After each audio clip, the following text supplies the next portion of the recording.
This might honestly save your life or the life of someone you care about.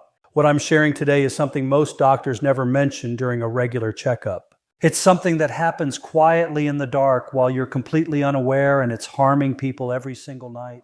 Let me tell you about a good friend of mine, Harold. He was a retired teacher, 71 years old, from Columbus, Ohio. One morning, his wife found him unresponsive. He had gone to bed feeling just fine. No chest pain, no warning signs. By the time the ambulance got there, he was already gone. The cause? A massive heart event that happened while he was asleep. When I looked back at what Harold had been going through in the months before, I found something his primary doctor had completely missed. Something millions of seniors are doing right now without realizing it. Something that quietly damages the heart, thickens the blood, and sets the stage for stroke or sudden death. A major study published in the European Heart Journal followed more than 84,000 adults between 60 and 80 years old for 9 years. The researchers found that people who followed a certain set of nighttime habits had a 67% higher risk of dying from a heart-related problem during sleep compared to those who made snorts, simple changes to their evening routine. 6%. That's not a small number. That's the difference between waking up tomorrow and not waking up at all. Now, I know some of you might be thinking, the most dangerous conditions don't announce themselves. They build up silently month after month like rust inside a pipe, invisible until the pipe bursts. Today, I'm going to walk you through 6 things seniors need to stop doing before bed. These are ranked from number 6 down to number 1.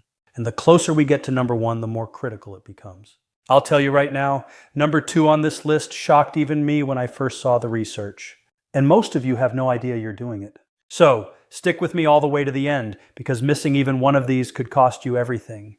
But before we dive in, I'd love to hear from you. Leave a comment below telling me how old you are and whether you've ever woken up in the middle of the night with your heart racing or feeling like you can't catch your breath. I read every single comment here, and your answers genuinely help me make better content for you. All right, let's get started. Coming in at number 6, and this one might surprise you because it seems so harmless, is eating a big meal within 2 hours of going to bed. I know millions of people do this every night. A late dinner, a large snack, some leftovers before turning in. It feels comforting, but here's what's actually happening inside your body, and it's not pretty. When you eat a large meal, your digestive system needs a huge surge of blood flow to process that food. Your heart has to work much harder to pump blood to your stomach and intestines. For a 30-year-old, that's manageable. But researchers at the University of São Paulo found that in adults over 65, this after-meal stress increases blood pressure by an average of 22 points and raises heart rate for up to 3 hours. Now, imagine that happening while you're lying flat and asleep with your body already in its most vulnerable state. There's also the issue of acid reflux and something called vagal stimulation. When stomach acid travels upward, which happens much more easily when you're lying down on a full stomach, it can actually trigger irregular heart rhythms in people who are prone to them.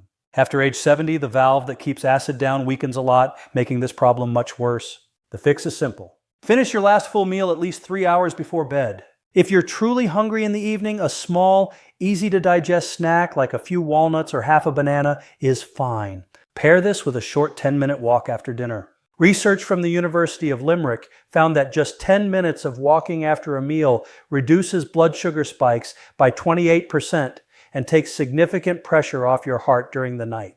This one change alone, if you make it tonight, starts protecting your heart immediately.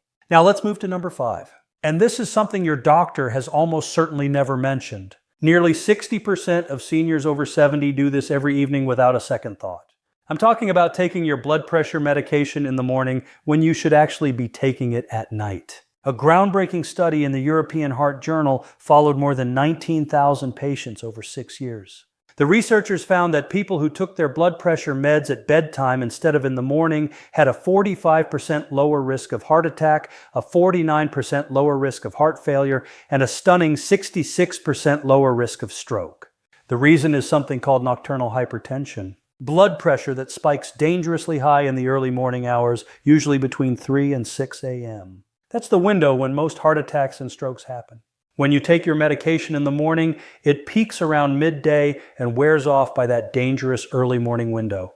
But when you take it at night, it's working at full strength exactly when your body needs it most. Now, critically, do not change your medication timing without talking to your doctor first. Every situation is different, and some meds must be taken with food. But bring this study to your next appointment and have that conversation. It could genuinely save your life. Number 4 on our list is something I call the silent dehydration trap.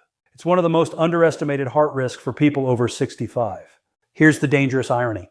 Most seniors purposely drink less water in the evening to avoid waking up for bathroom trips. That instinct makes total sense on the surface, but what it does to your blood while you sleep is terrifying. As we age, our kidneys become less efficient at concentrating urine.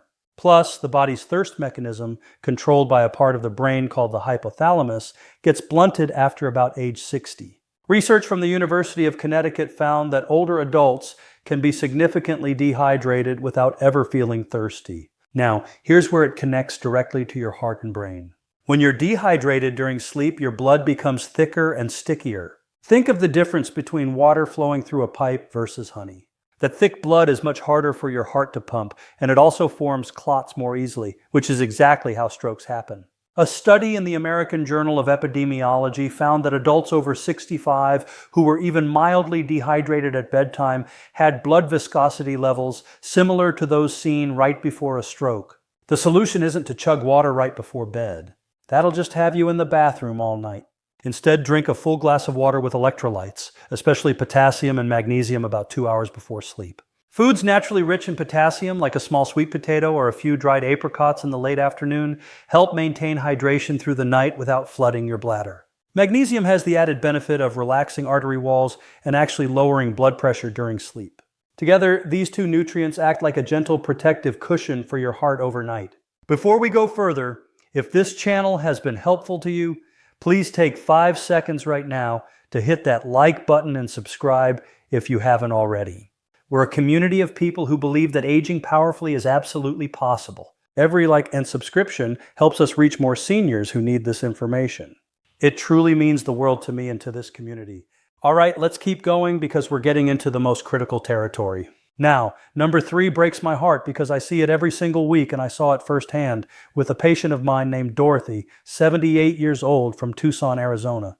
Dorothy came to me after her second minor stroke in 18 months.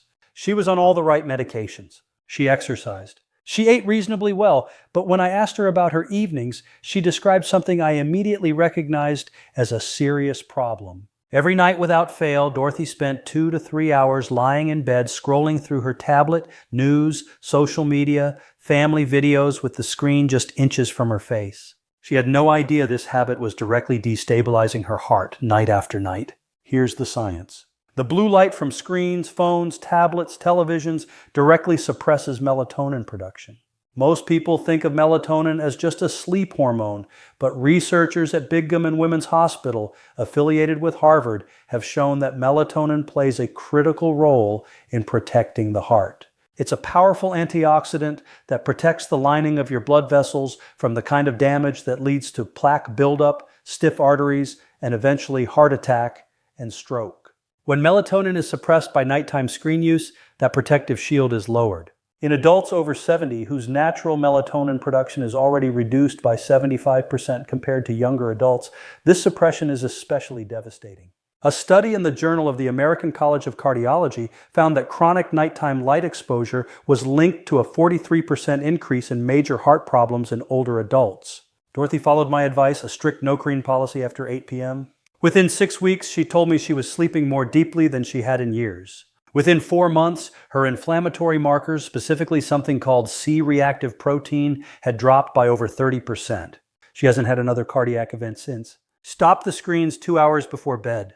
It's one of the most powerful heart decisions you can make. Number 2, and I promised you this one would surprise you, is sleeping on your back. Now, before you close this video and tell me I've lost my mind, please hear me out because the research behind this is undeniable. When you sleep flat on your back, gravity causes your tongue and the soft tissues in your throat to fall backward, partially or fully blocking your airway. This is the main driver behind obstructive sleep apnea, a condition affecting an estimated 50% of adults over 65, most of whom have never been diagnosed. During these apnea episodes, your brain sounds an emergency alarm, flooding your body with stress hormones like cortisol and adrenaline. Your blood pressure can spike to dangerous levels dozens, sometimes hundreds of times per night. Each spike lasts only seconds, brief enough that you never fully wake up, but long enough to cause serious damage. The American Heart Association now officially recognizes untreated sleep apnea as a major risk factor for high blood pressure, irregular heartbeat, heart attack, and stroke. A study in the journal Circulation found that adults with moderate to severe sleep apnea had a 58% higher risk of a fatal heart rhythm problem during sleep. This is how seemingly healthy people die quietly in the night. If you share a bed, ask your partner if you snore or seem to stop breathing for moments during sleep. If you sleep alone, record yourself using your phone's voice memo app for one night.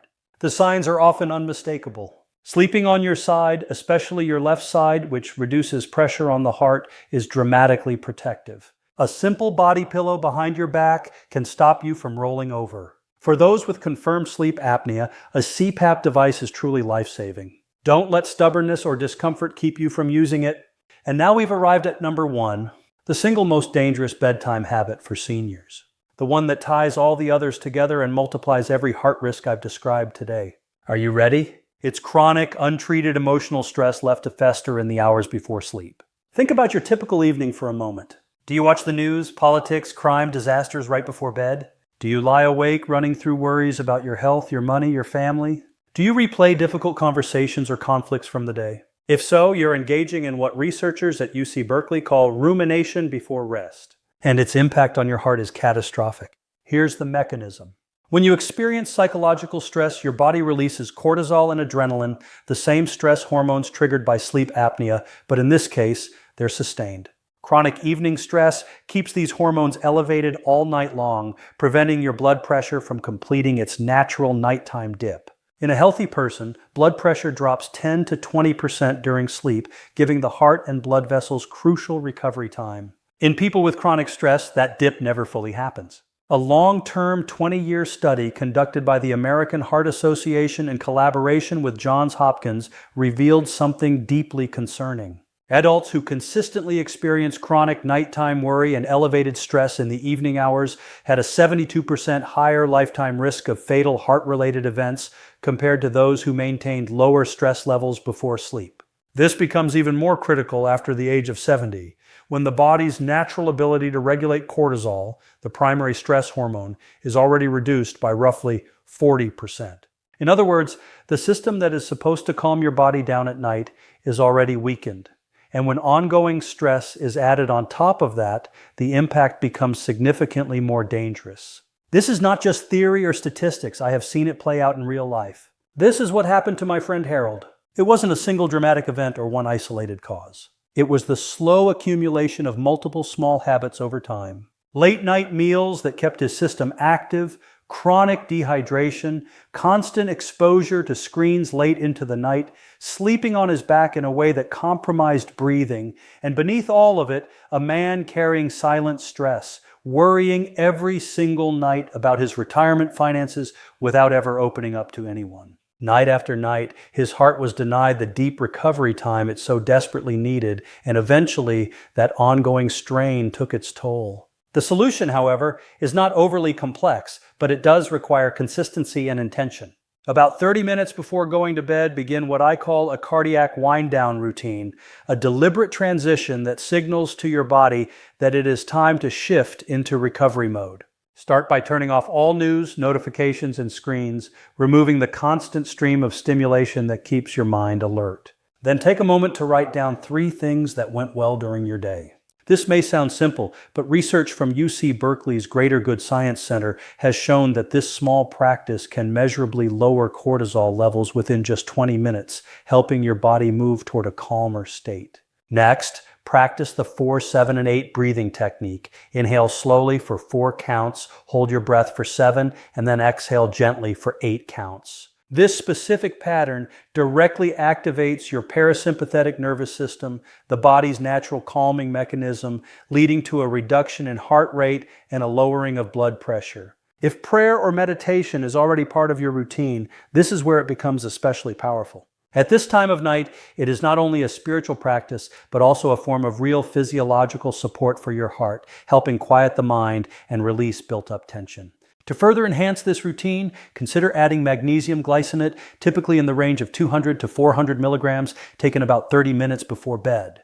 This particular form of magnesium is known for its ability to cross into the brain and calm the nervous system directly, while also helping relax the walls of your blood vessels. Research from the National Institutes of Health indicates that it can reduce nighttime cortisol levels and improve sleep quality in adults over 65 by as much as 39%. When you combine these steps, it is like placing a gentle, reassuring hand on your heart, signaling safety, calm, and permission to fully rest, something your body needs more than ever as you age. Please share this video with someone you love, a spouse, a sibling, a friend, because you may never know whose life it saves. We release new content every week to help you live longer, stronger, and with the independence you deserve. And before you go, leave me a comment right now. Tell me which of these 6 habits surprised you the most. And are you going to make any changes tonight?